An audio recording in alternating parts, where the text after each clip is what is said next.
On Wednesday, we watched the wisest man who ever lived ask God for one thing, a hearing heart. And today we watch the same heart go deaf. So the king who built the temple and prayed the great prayer, who knew better than anyone alive, he ends his life building shrines to foreign gods on the hills above the city of God. So how does that happen? Well, not all at once. It happens the way it always happens, slowly, by small compromises in the place where he was strongest. Hear mine too. When I turn back from the edge to the truth, wash me in mercy, pull me through. I'm not enough, but I run to you. Hear thou in heaven, our prayer make us new. When the walls fall, when the past bleeds through, teach me to walk in a faithful view. I'm not enough. Welcome to Come Listen With Me. My name is Ricky Black, aka Elder Eleazar, and today is our Saturday, June 27th reading of 1 Kings chapter 9 and 11. It's part of our ongoing 2026 Come Follow Me study of the Old Testament. Now, before we begin, let's take a moment to acknowledge our Father in heaven and his Son, Jesus Christ, whom he sent, and give appreciation and thanks for honesty of a book that will not flatter even its heroes. Today, we read the saddest turn in Solomon's story, and we do not read it to feel superior to him. We read it because his danger is our danger. So let's ask God for the one thing that Solomon stopped asking for, a heart that stays soft, stays his, all the way to the end. So let's come to these chapters ready to learn and to take the warning to heart. And with that, let's begin. So this all begins in chapter 9, not with a sin, but with a second chance. God himself appearing to Solomon one more time. It's right after the dedication. See, God comes to Solomon again, the way he came at Gibeon years before, and he answers the prayer directly. And we see this here in chapter 9, in verse 3. And the Lord said unto him, I have heard thy prayer and thy supplication that thou hast made before me. I have hallowed this house which thou hast built, to put my name there forever, and mine eyes and mine heart shall be there perpetually. So God says, I've hallowed this house which you've built, right? I'm going to be there forever. So the prayer of chapter 8 is answered in the first sentence that God speaks. So everything Solomon asked for at the dedication, God grants. And then, in the same breath, he says something that's a bit of the hard part. You can see that here in verses 6 through 7. But if ye shall at all turn from following me, ye or your children, and will not keep my commandments and my statutes, which I have set before you, but go and serve other gods and worship them, then I will cut off Israel out of the land which I have given them, and this house, which I have hallowed for my name, will I cast out of my sight, and Israel shall be a proverb and a byword among all people.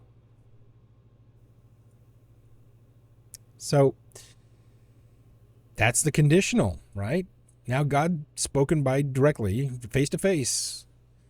If Solomon will walk before him as his father David did, in integrity and uprightness, God will establish a throne over Israel forever.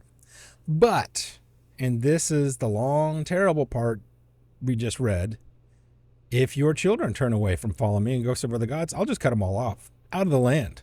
In this house that I've hallowed, I'll just cast it out of my sight, right? And listen to what God says people will do then. They will pass by this glorious temple lying in ruins, and they will ask, why did the Lord do this to this land and to this house?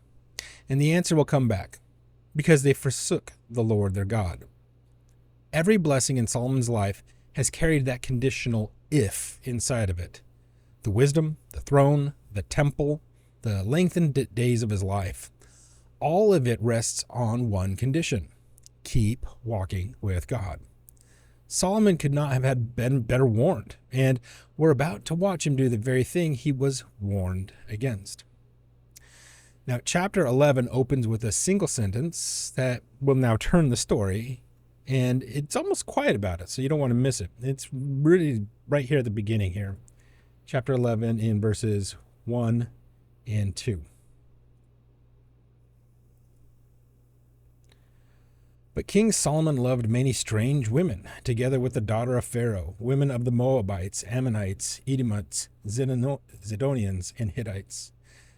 Of the nations concerning which the Lord said unto the children of Israel, Ye shall not go into them, neither shall they come in unto you, for surely they will turn away your heart after their gods. Solomon clave unto these in love. So strange here means foreign. So women from the very nations God had warned Israel not to intermarry with, because God said, they will turn your heart after their gods. Solomon does it anyway, and not in a small way, right? 700 wives who were princesses and 300 concubines. Now, most of these were political marriages, alliances sealed in the royal household, a treaty with every kingdom around him. From a worldly angle, it looks like brilliant statecraft. I mean, Solomon is connected to everybody. But each of those marriages brought a foreign queen into Jerusalem, and each foreign queen brought her gods with her. So the text is very plain about it. His wives turned away his heart. What God warned about in the law is exactly what happens, word for word. So the alliances that made him secularly powerful are the same alliances that pulled him away from God, because his strength became the channel of his fall. But now watch the language that the scriptures use, because it points straight back to the dream where all of this begins. And we see this here in verse 4. For it came to pass when Solomon was old that his wives turned away his heart after other gods, and his heart was not perfect with the Lord his God, and what was the heart of David his father. Right? So when Solomon was old. So we stop on that word there, heart, right? Because on Wednesday, a young Solomon knelt at Gibeon and was asked God for a lev shomea, a hearing heart. He began his reign defined by his heart's desire to listen. And here at the end, the very same word comes back, but it's inverted this time. His heart was turned away, not perfect, and no longer whole towards God. So the man who asked for a listening heart, he stopped listening. He stopped using the very blessing that he had requested. And look at what he builds now, right? Solomon, the man who built the temple of the living God, builds high places for Ashtoreth, the goddess of the Sidonians, for Chemosh, the god of Moab, and for Milcom, also called Molech, the god of the Ammonites. Ooh, he's not a fun one either, right? A god whose worship included the sacrifice of children. And he builds them on the hill that faces Jerusalem, in full view of the temple that he himself raised. So the same hands that dedicated the house of the Lord now build shrines to idols across the valley from it. That is how far a heart can drift once it stops listening. Now, God's response in grief turns to judgment. And even here inside the sentence, there is mercy folded into it. The Lord is angry with Solomon. And the text says, because his heart was turned from God, who had appeared to him twice. Not a distant God he'd only heard about, but the God who stood before him at Gibeon, and again after the dedication. So he justly passes sentence. Read that here in 11 and 12. Wherefore the Lord said unto Solomon, For as much as this is done of thee, and thou hast not kept my covenant and my statutes, which I have commanded thee, I will surely rend the kingdom from thee, and will give it to thy servant. Notwithstanding in the days I will not do it for David thy father's sake, but I will rend it out of the hand of thy son. The sentence? It's the kingdom itself. Because you have done this, and have not kept my covenant, I will surely tear the kingdom away from you and give it to your servant. The crown that was meant to be established forever is going to be ripped into. But look at the mercy threaded through the judgment. God says it will not happen in your days, for David, your father's sake. The tearing will wait until Solomon is gone, and it will not be the whole of it either. See, one tribe will remain for your son, for David's sake, and for the sake of Jerusalem. So the promise to David holds, even as Solomon fails.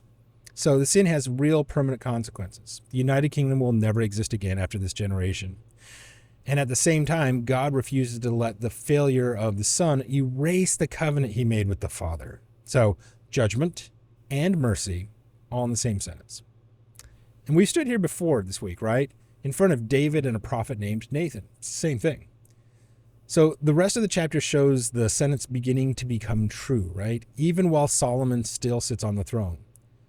God raises up adversaries against him. Enemies on the border who have been quiet for years suddenly begin to stir, and all those political marriages, they aren't going to save him.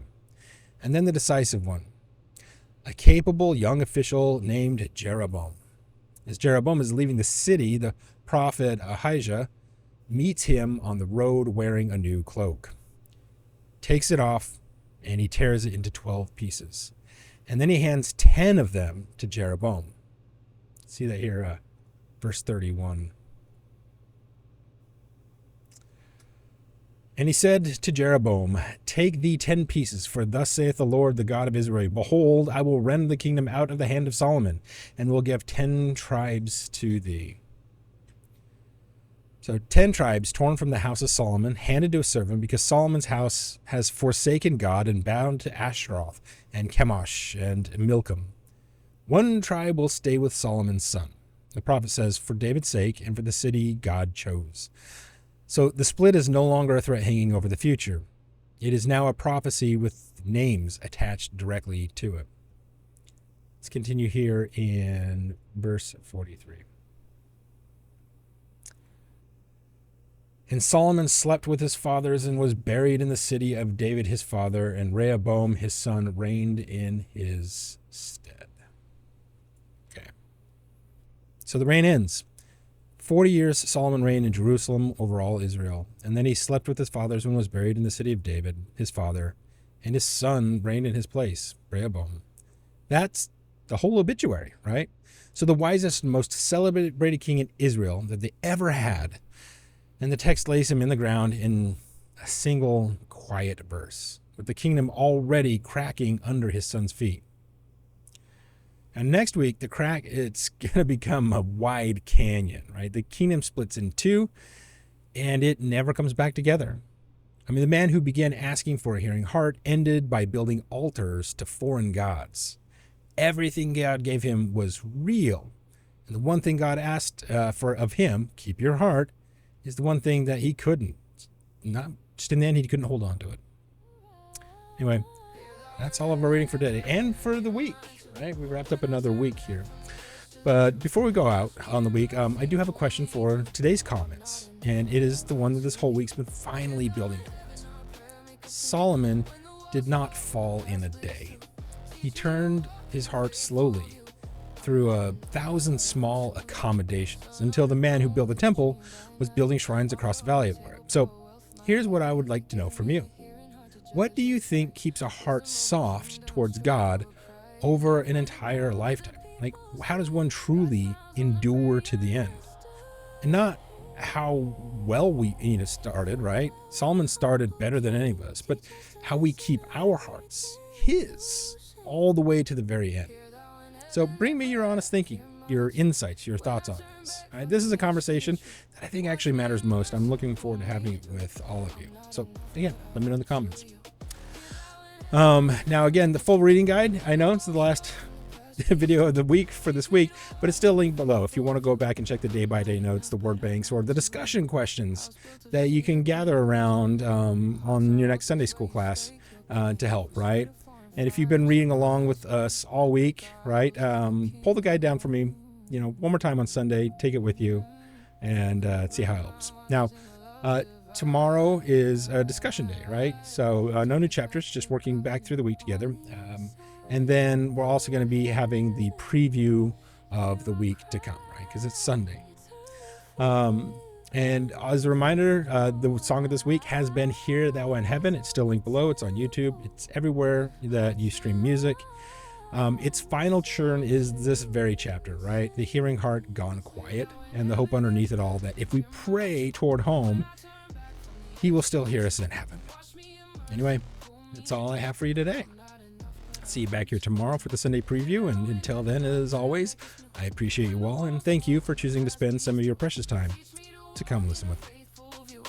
I'm not enough, but I run to you.